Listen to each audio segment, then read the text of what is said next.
Bueno, muy bien. Afortunadamente comenzamos ya un cuarto capítulo, si no me equivoco, de este ciclo que yo considero trascendental para el programa y para nuestra gente, que es Occidente en Jaque. Lo comenzamos con el coronel Rodolfo Velasco, Roberto Roberto, Velasco, Roberto. o Roberto Velasco, nombres que confundo muy seguido.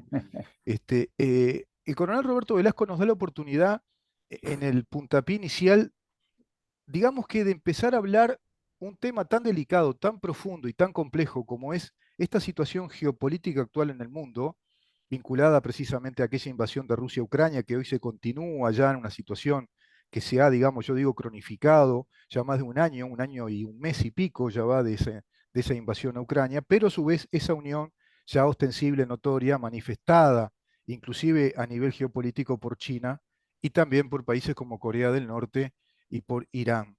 Esa situación nos plantea, creo yo, la obligación de reformularnos Occidente, ¿no? Yo considero que es Occidente el que está en este tablero de ajedrez en una situación ya prácticamente de un movimiento de jaque. No se llega al jaque mate, pero está en un jaque, ¿no? Lo que podría dar la posibilidad de que ganaran la partida, digamos que movimientos políticos, concepciones que no obedecen estrictamente a la tradición occidental.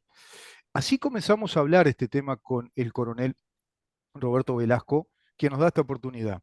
Y yo le preguntaría, coronel, gracias por estar una vez más con nosotros, ¿eh? Bienvenido, un gusto como siempre conversar con usted. Yo le preguntaría la pregunta inicial, pertinente. ¿Qué es Occidente? Al menos para usted. Bueno, muchas gracias por la invitación. Mire, Occidente para mí es un concepto cultural vivo, porque encierra ese concepto eh, una dinámica impresionante, porque hay gente que integra el Occidente, hay cultura que integra el Occidente, hay ciencia, hay tecnología, y hay un impulso de superación del ser humano que es muy difícil de determinar y que no se puede limitar, porque el ser humano en su aspecto no físico no puede ser encapsulado en ningún concepto, salvo el de la libertad y del hombre independiente que piense y se supera a sí mismo, ¿verdad? Sí. Ese es mi concepto de Occidente. No es fundamentalmente entonces un concepto geográfico. Si bien está asentado en territorios y en partes geográficas, está salpicado alrededor del mundo e incluso tiene ciertos lugares occidentales dentro del mundo oriental, Exacto, exacto. ¿verdad? Sí, sí. Entonces, pero digo, es un concepto cultural más que geográfico y que se va generando desde la antigua Grecia, ¿verdad? Estuvo de moda hace poco una película sobre las Termópilas, Ujú. los 300, Sí, claro. donde hubo un enfrentamiento de unos pocos occidentales griegos, Ujú. espartanos, Exacto. contra una multitud impresionante De los de persas. orientales Ujú. del otro lado del mundo. El imperio persa. El imperio persa, ahí está, pero tenemos, ahí aparece Esparta, aparece Atenas, la cuna de la civilización, de Sí, la cultura, de la sí, filosofía, sí, sí. ¿verdad? Ahí es donde el Jonia, ¿no? hombre, La ínsula jónica, también los jonios. claro, Claro, claro. Sí, claro, sí, sí. toda esa cultura Mm. que tiene que ver justamente con el concepto de civilización occidental. Sí. Y después hubo un factor espiritual que algunos lo llaman el aspecto mágico de los pueblos, Mm. que fue el factor religioso, Ujú. que nace antes del cristianismo, el factor religioso, Sí, porque la cultura hebrea se fue desparramando por el mundo porque, dadas las condiciones políticas de Palestina, ¿verdad? Los sí, hebreos tuvieron que empezar a inmigrar poco a poco al resto del mundo y en esa diáspora fueron llevando su factor religioso, su factor cultural, ese cordón de plata que los mantiene a todos unidos a través de los siglos, es cierto. ¿eh? Lo fueron llevando, y eso fue consolidando.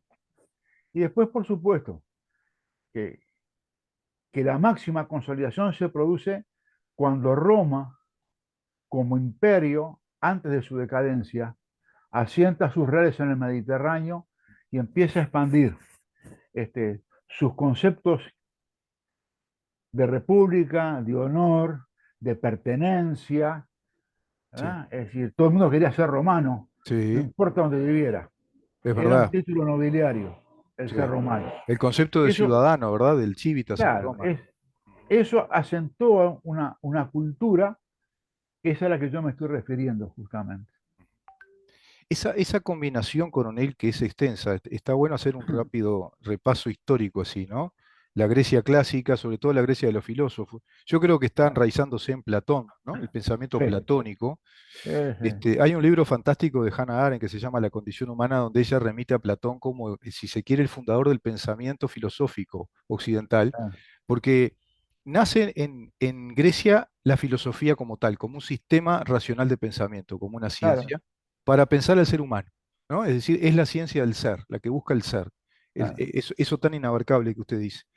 Y Platón llega a manifestar que el ser humano se consagra como tal cuando desarrolla el pensamiento metódico y científico, porque empieza a elaborar y a construir problemas que son artificiales, no son naturales. Escapa la situación de la vida sometida a los instintos como lo pueden hacer el resto de los animales en el planeta.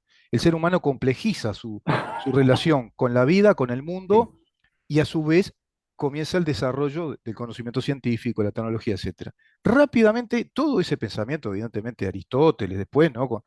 Estableciendo justamente la lógica, la razón como ciencia del pensamiento, la ética de Aristóteles, ¿no? La ética aristotélica es prácticamente la que va a inspirar al derecho romano.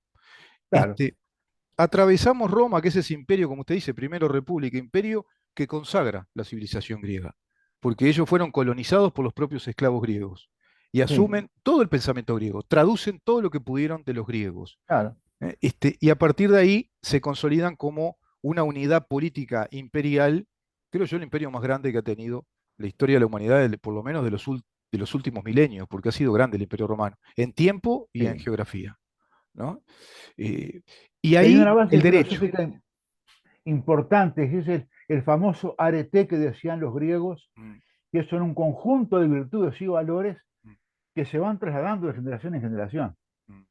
Sí, sí, Que, sí. que eso no se puede conmensurar, no se puede mesurar, no se puede medir. Y ahí está Esa la ética que ellos es, instalan, ¿no? Ese es la aretismo base, la es la esencia de eso, base. ¿verdad? Sí, que proviene del ágape, decían ellos. Claro, El ágape viene a ser ese ser espiritual, inabarcable, ¿no? claro, sí, Inaprensible. sí, claro, Bueno, ¿qué tema? Porque eso se va a repetir. Hay un gran autor que no, fue un autor fallido para Occidente, pero hay que reconocer que fue un gran autor que fue el Michel Foucault. Michel Foucault quizás ajá, sea uno de los grandes culpables con el postestructuralismo de instalar sí, después esa revolución llamada neomarxismo, ¿no? Si sí, bien él no fue tan consciente de ser neomarxista, da las bases para eso. Él dice, los griegos inventaron la filosofía, y la filosofía como un sistema metódico para comprender el ser, para comprenderse a sí mismo. claro, Ahí nace el individuo, la concepción del claro, individuo, dice Foucault. Ahora, esa filosofía está potenciada y limitada por una época y por el idioma. La filosofía es griega, porque el idioma es griego, dice Foucault. Pegando un salto en la historia, dice, está la otra filosofía, que es la alemana, que es la filosofía ya del enciclopedismo, siglo XVIII, XIX, que es el otro gran salto que Occidente da, la filosofía alemana, sí, que también tiene su idioma, tiene su época. ¿Qué diferencia hay entre una y otra? Dice Foucault. La diferencia griega es la que analiza, la que piensa las apariencias, los aspectos, los fenómenos. Y es el ser humano en relación al fenómeno medible, ¿no? Escrutable, pensable. En cambio, los alemanes no piensan en términos de fenómenos, sino en términos de condiciones y comparación de condiciones, dice Foucault. Hasta ahí vamos bien, porque ambas filosofías están inducidas a conocer los fenómenos de la realidad, unos por comparación y otros porque empezaban a medir, a ver, a descubrir. ¿Qué pasó después? Viene el estructuralismo de un tal Levi Strauss, que va a ser usado por una gran escuela de pensadores, la de Frankfurt, por ejemplo, y los pensadores existencialistas, por ejemplo, que hablan de que no, que el conocimiento en verdad está condicionado por las estructuras lingüísticas, por el idioma, y que el conocimiento en verdad no es tan puro ni tan exacto, sino que es convencional, es cultural. Introducen un elemento que es cultura versus ciencia, o cultura versus filosofía racional. Me parece que ahí hay un punto clave de quiebre en ese occidente que, como usted dice, no solo es geográfico, es cultural, es científico, es filosófico y es histórico. No sé si usted tiene una visión similar. Yo creo que ahí está el punto de quiebre. Es decir, hay una filosofía antagónica a lo que son las filosofías de la modernidad. Llámese el liberalismo en política, las libertades individuales, ¿no? Que dice el liberalismo, la propiedad privada, el sistema capitalista que quiere vencer al mercantilismo, que era terrible, ¿no? Aquel mercantilismo Sí, del Renacimiento, el humanismo del Renacimiento. Estamos hablando, fíjese, estamos hablando del siglo XVI, por ejemplo, XVII, y estamos hablando desde un Giordano Bruno, estamos hablando de Kepler, estamos hablando de Newton, estamos hablando pero de Erasmo de Rotterdam, estamos hablando de ese Renacimiento que instala la condición humana, fundamentalmente como el epicentro de la inquietud en el conocimiento. Eso lo tiran abajo. ¿Quién tira abajo eso? El marxismo con el materialismo dialéctico y a posteriori del marxismo, que fracasa con la caída de la Unión Soviética, fracasa el campo experimental de la praxis, ¿no? Del marxismo-leninismo, que es teoría y praxis, y sobreviene por allá por las décadas ya del 30 en adelante una visión a través de un tal Antonio Gramsci que venía planteando que la sí. gran revolución contra el despótico capitalismo y las bases burguesas occidentales era ir hacia una revolución cultural sobre las bases también del marxismo. ¿Qué Sí, lo que tema? pasa que en ese interín hay un par de inventos, como la imprenta y la imprenta de tipos móviles, que permite que todo el mundo se culturice, pero con un idioma común, que básicamente era el latín. Sí, Ese idioma pasó a ser el vehículo cultural de transmitir los conocimientos. Entonces venía de un lugar que se manejaba con mucha ética y muchos principios, como la iglesia, y se transmitía a la gente que el cura, el presbítero, lo traducía, se lo enseñaba mm. al común de la gente. El común de la gente El empezó a leer, feligrés, claro. Ah, ahí empezó a leer. ¿Y qué pasa? Y cambian el concepto. El lenguaje pasó a ser, de ser un vehículo de transmisión de conocimiento, pasó a ser a un vehículo de transmisión de ideologías. sí, Y sí. ese fue el cambio brutal que le dieron justamente al lenguaje. Sí, y yo incluso le agregaría que hay ahí un cisma en Occidente, un punto de inflexión clave y que fue beneficioso para Occidente, si bien trágico que fue la reforma luterana. Precisamente esa reforma luterana, que viene como una consecuencia de la invención del linotipo, el descubrimiento de Gutenberg, ¿No? cuando dice, bueno, se empiezan a fabricar libros. El Claro, libro no existía. ¿Ves? El libro fue una revolución, diría Marshall McLuhan en Galaxia Gutenberg, importantísima, determinante como lo puede ser hoy por hoy una computadora. Es sí, decir, el libro permitía el conocimiento, como usted dice, masificado, nace en las bibliotecas, las ciudades universitarias, y a su vez, de a poco, sobre todo el Renacimiento nórdico, se va a emancipar del latín y van a empezar a claro. traducir la Biblia en las lenguas vernáculas. La primera Biblia, la Ah, Vulgata, que se traduce en alemán, bueno, va a ser el gran claro, ejemplo, ¿no?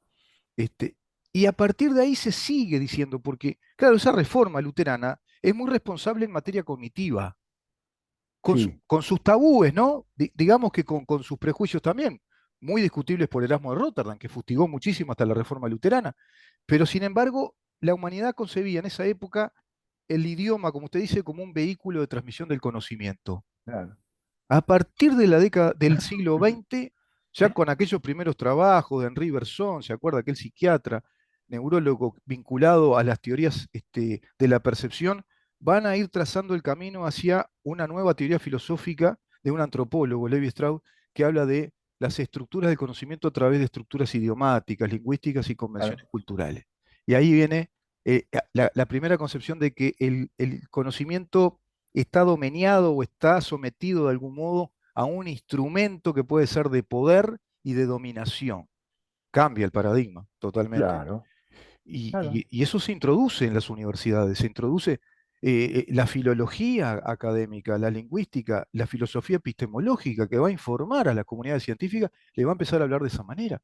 Yo creo que ahí Claro, hay un gran cambio en Occidente y creo que ahí, no sé si es correcto decirlo, pero no hay un antagonista que podemos considerar que es un enemigo interno que fluye por dentro de Occidente.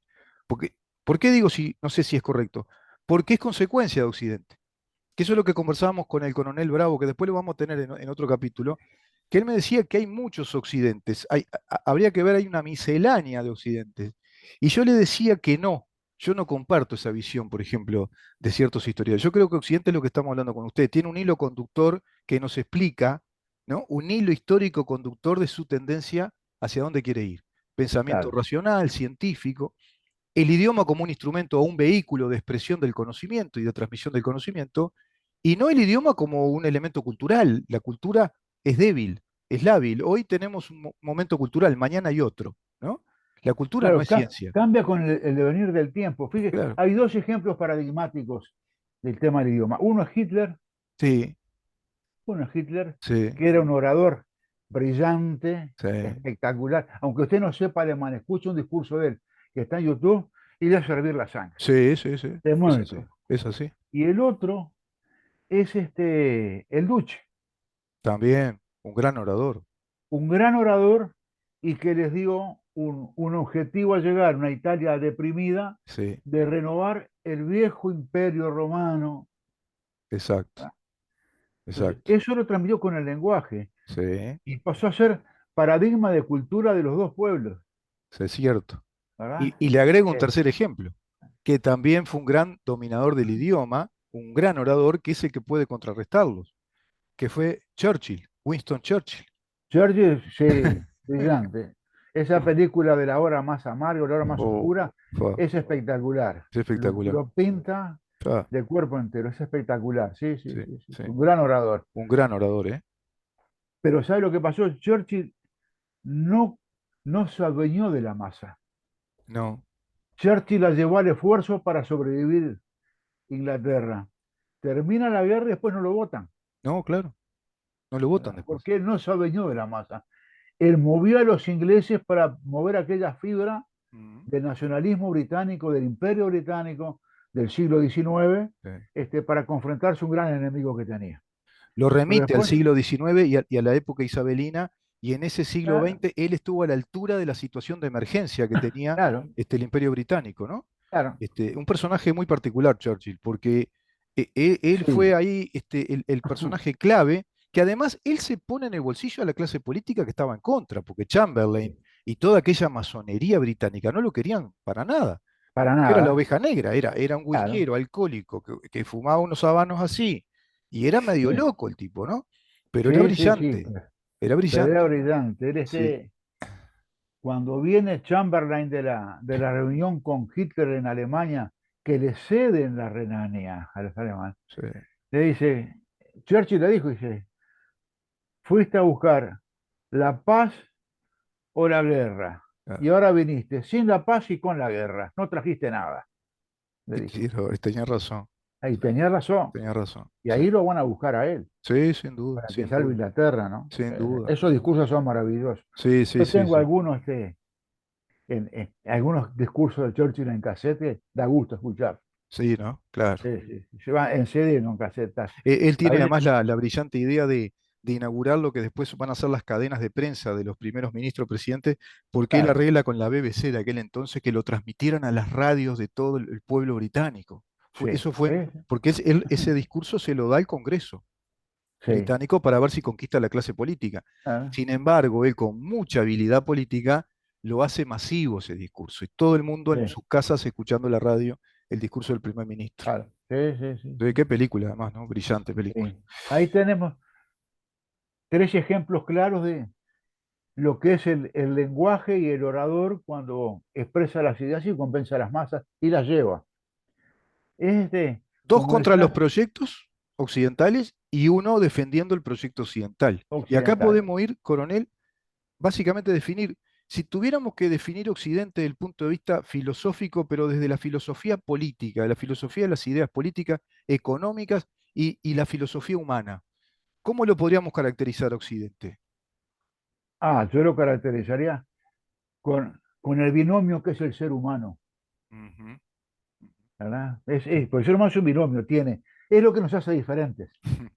Tenemos un aspecto físico y después tenemos un aspecto moral, filosófico, religioso, que es el que nos lleva a superar los problemas o a entregarnos a los problemas. Ujú. Es Sí, lo que nos pone el límite o nos hace superar. sí, es verdad. Sí. Esa es la gran diferencia. Es decir, el hombre tiene la capacidad de realizarse a sí mismo. ¿Ah? Y ahí hay un proyecto civilizatorio que yo lo considero que es muy genuino respecto a todo el proceso de la civilización occidental. Porque ya hablamos de una civilización, no estamos hablando de un Sí. continente filosófico, lingüístico, geográfico, histórico, cultural, científico, como usted dijo, tecnológico, que concibe al ser humano como una integralidad. ¿No? Desde el siglo XVI en adelante, Occidente concibe al ser humano como una integralidad compleja. Claro. ¿No? Un ser que tiene cuerpo físico, pero tiene un aspecto diferencial respecto al resto de las especies que viven en el planeta, que es la capacidad de pensar, la inteligencia, esa capacidad abstracta de Ah, conocer, de descubrir y de transmitir, ¿no? Con fonemas articulados, inteligente, que es el idioma, transmitir el conocimiento. ah, Voy a esto.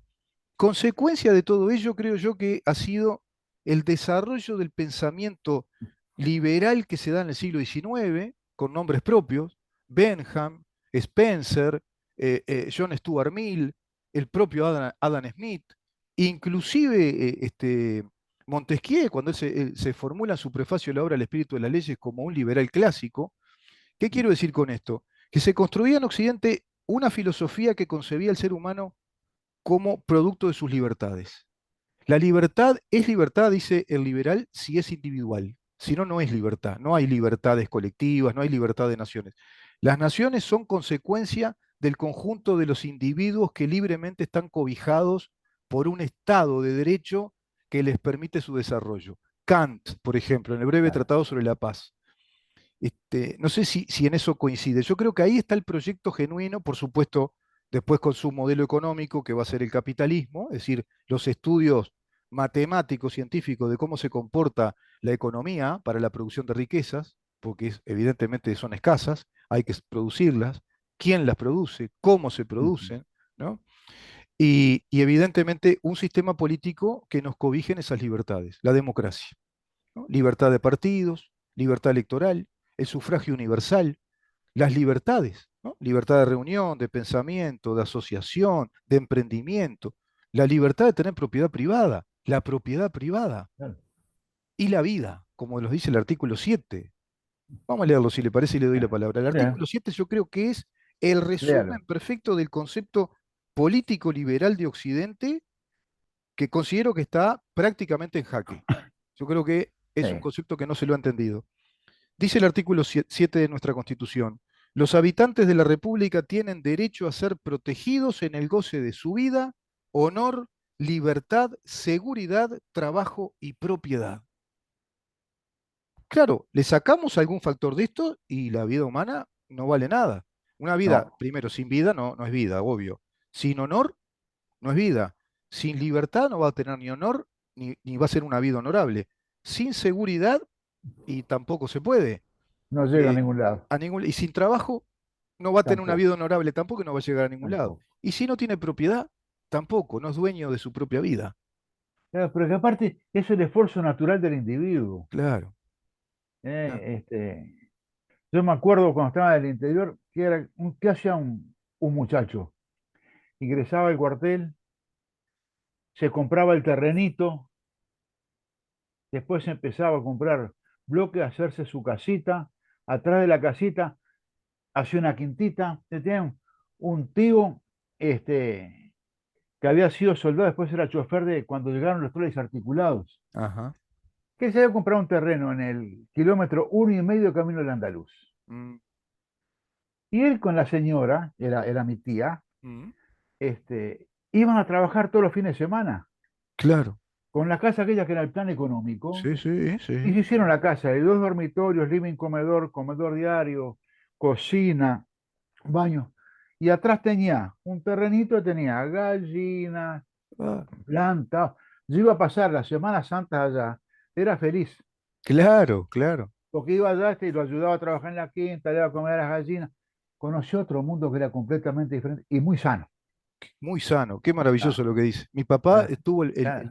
el mismo proceso. Trabajaba, Ah, se compró un terreno para hacer su casita por el plan económico de vivienda.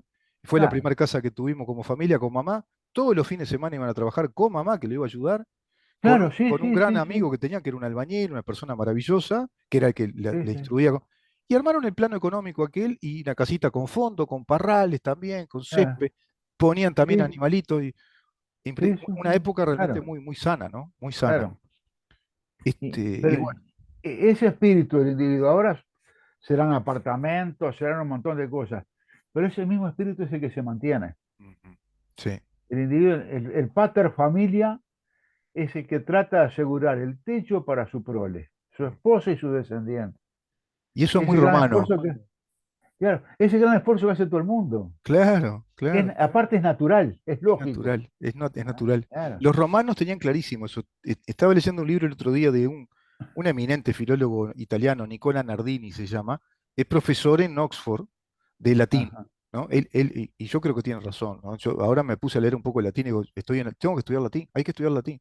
Pues claro, porque el tipo lo termina enamorando del latín, porque le da con tanta pasión y conocimiento. Y claro, él en un momento dado repasa determinados discursos de Cicerón, para él el retórico más importante sí, y el que lleva el latín allá arriba, ¿no? A una cumbre de sí, sí, expresión. Y él dice, los romanos, cuando el derecho romano en la República Romana, que después perdura con el imperio, concibieron dos grandes líneas de organización jurídica de la sociedad, lo que ajá, llamaron la res privata y la res pública. De ahí la palabra república. claro, ¿Qué quiere decir traducido? El derecho público y el derecho privado. derecho privado, ¿Por qué? Porque ellos consideraban que sin propiedad privada, el ser humano no cerraba el círculo para ser un individuo completo. claro, Y esa propiedad privada estaba muy vinculada a la familia y a la vida íntima familiar, a la que nadie tenía derecho a meterse. En su vida claro, íntima podían hacer todo lo que quisieran, siempre y cuando se respetara la integridad humana, pero el pater familia estaba en comodidad, como pasa siempre en la vida normal, con sus hijos, sus nietos, qué sé sí, yo. sí, sí, sí, Algún improperio por ahí, pero mirá, andate, no me molestes. Natural, sí, es la vida. sí, sí, claro, Y la vida pública es otra cosa, la vida pública es defender el bien público, ¿no? sí, Todo eso viene de ahí, coronel, viene sí, de sí, esa viene de historia. ahí, Claro, claro. claro. Nada parece colgado, Nada. Y ahora, todo eso que tiene un viene, proceso que lo antecede. que lo antecede, y eso, a eso quiero ir con usted en esta conversación muy interesante, porque está nutrida más de interpretar nuestra tradición filosófica, es decir, cómo pensamos como occidentales y cómo construimos nuestra vida después en lo político, ¿no? En nuestros estados de derecho, en lo económico, porque viene de esas bases, de Claro, concebir nuestras libertades individuales, del respeto irrestricto a la vida del prójimo, de respetar la vida del otro, porque es el derecho fundamental, el honor, el trabajo, la seguridad, la educación. Todo eso está en tela de juicio. Y ahí yo creo que está el enemigo, el antagonista de Occidente. Porque cuando hablamos de marxismo, neomarxismo ahora, que es su fachada cultural, el estructuralismo, nos dicen, no, no hay conocimiento, todo eso hay que tirarlo abajo, son prejuicios. Es cultural todo, cambia con convenios culturales. El idioma nos puede someter a mucha cosa, hay que ir modificándolo. Y eso de la propiedad privada también se hace relativo porque tiene que haber una distribución igualitaria de las riquezas, tiene que haber una sociedad muy igualitaria. El concepto de la igualdad social que viene del estructuralismo y el neomarxismo. Porque Marx no hablaba de eso, Marx hablaba de lucha de clases, que es distinto. claro. Este, Pero y mire ahí, que, ahí está complicado, ¿eh? claro, sí, el Papa hace unos días está circulando el video, dijo que la propiedad privada tiene que supeditarse a la propiedad colectiva. Y bueno, sí, el Papa Francisco, la verdad que es uno de los fieles popes del Este, neomarxismo instalado a nivel global. claro, Sí, sí, sí, sí, desgraciadamente sí, sí. sí, Pero, pero sí, es así. Al cambiar el vehículo que transmite los valores y los principios, cambian la base de la sociedad. sí, sí, Pasa por ahí. Hoy los muchachos no usan más de 300, 400 palabras. sí, No sí, entienden. Yo creo que le escribí el otro día. Cuando yo daba clase en el liceo militar de historia, los chilenos me ponían, en vez de poner porque, ponían X y la Q. Y yo les ponía falta. y mm, le bajaba la nota. claro, Le decían, "Coronel, pues, porque eso no es idioma español. no, Ustedes no se están expresando correctamente". claro, claro. Y a veces utilizaba palabras, decían, algunos me decían, coronetos me decían, profe. Profe, ¿qué quiere decir eso? Mm, Traigan diccionario. Dos claro, cosas, diccionario y mapa para ver historia. claro, claro. Porque han reducido tanto el lenguaje, tanto lo han reducido, Mm, que incluso por copiar, yo le decía, por copiar incluso pasa con los periodistas. Porque en el idioma español tenemos, por ejemplo, homicidio, asesinato, homicidio accidental, un montón. mm, Ahora hasta en el informativo dice, en una riña lo asesinaron o chocaron dos vehículos y fue asesinado uno de los tripulantes. No, el tripulante falleció. exacto. Es un homicidio, pero no es un asesinato, No, porque no hay intención de matar. Es exacto. diferente Mm, al que agarra un arma y va a matar a otro. exacto, exacto. Es una Entonces, el idioma consecuencia español, que es muy ulterior. rico en expresiones, lo están reduciendo a su mínima expresión. Ujú, Y es ahí así. está el peligro, Ahí está. porque con una misma palabra quieren significar un montón de conceptos que no se condicen con esa palabra. Vamos a cerrar la nota con esto que usted dice, porque hay un Sí, filósofo francés, se llama Michel Onfray, que habla precisamente de esto, hablando de el cambio bastante, más que peligroso, una dictadura cultural, que es precisamente el postestructuralismo, con líneas ya marxistas planteando el idioma en sus limitaciones, limitar el idioma, ¿no? Entonces dice, es un doctor en filosofía él, dice Onfray, publicando el año pasado una teoría de la dictadura precedente a Orwell y el imperio de la maestría, una cosa así, ¿no? Dice, en este escrito afirma que hoy en los países democráticos se ha establecido una nueva dictadura. Esta dictadura a la que hace referencia se caracteriza por los aspectos que siguen. Ellos son destruir la libertad. Mire, todo lo que estamos hablando viene a cuento de esto, por eso lo quiero leer. claro, Empobrecer la lengua, empobrecer la lengua, abolir la verdad, o sea, lo que es objeto motivo del conocimiento, suprimir la historia para poder reescribirla a voluntad, negar la naturaleza y propagar el odio. Muy claro, sistemático, ¿no? O sea, van a los puntos neurálgicos clave claro, de nuestra tradición de la civilización claro, occidental. Y quiero agregar esto que dice él, porque también vinculado a lo del idioma, dice lo siguiente, estos últimos, los que manejan el idioma, con sus simpatizantes, conquistan el monopolio cultural, a la par que empiezan a crear un relato con ese claro, nuevo idioma. Y poniendo esto, dice, en sordina, ¿no? Emplea una expresión hasta, si usted quiere, popular, ¿no? Un vulgarismo. Se hacen los sotas, ¿no? A la sordina, colaboran, por ejemplo, con regímenes como fue el régimen nazi, que adulteraba el claro, sentido de las palabras. Dice, y luego dice lo siguiente, en nuestra civilización hoy por hoy, la gran guerra que se está dando es la de la idea versus la realidad. claro, Y yo le agrego lo que dice un filólogo español, Jesús Maestro, lo recomiendo. El doctor Jesús Maestro, filólogo de Navarra, doctor en filología, dice, hoy la guerra que se está dando cultural es entre la ciencia versus la cultura. La cultura le está compitiendo a la ciencia. Es parecido. Él dice la idea y la realidad. Y dice lo siguiente, para el estructuralismo, Onfray refiere a la idea que es la verdadera, no la idea de, sino que la idea es la idea de la realidad. Y esta denaturalización opera en el lenguaje con Barthes, que fue uno de los autores estructuralistas, con la antropología de Levi Strauss, que lo mencionamos hoy, con la psicología de Jacques Lacan, que fue un mm, psiquiatra también muy vinculado a los surrealistas y a todas estas corrientes, en la historia Althusser, en la sexualidad Foucault, en la racionalidad Derrida. En el ámbito de la verdad, por ejemplo, Derrida es radical. El nihilismo, el nihilismo, ¿se acuerda del nihilismo, el movimiento aquel ruso que era no creer en sí, nada, nada, todo es sí, sí, relativo?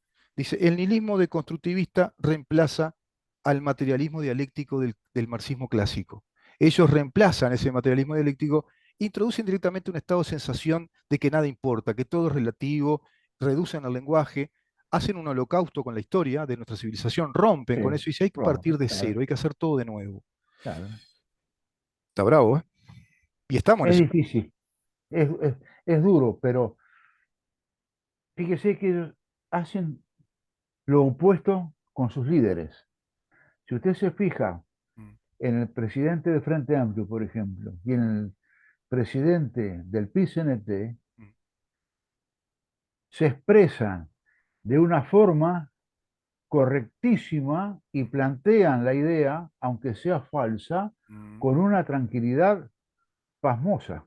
Sí, es cierto, con una dialéctica profesional, ¿no? ¿Qué es lo que no pasa con el resto de la gente? Cada vez se utiliza menos palabras, se habla menos y entiende menos. Es así. Ellos hablan muy bien, se expresan muy bien, concatenan sus ideas muy bien, o ya lo tienen el libreto preparado Mm, y lo tiran a la prensa. es verdad. Coronel, hacemos una pausa, Bárbaro, recibimos al coronel Bravo que ya me está dando mensaje y seguimos con una espectacular, segunda parte respecto a este tema. Nos vemos bárbaro. en un ratito. Nos vemos.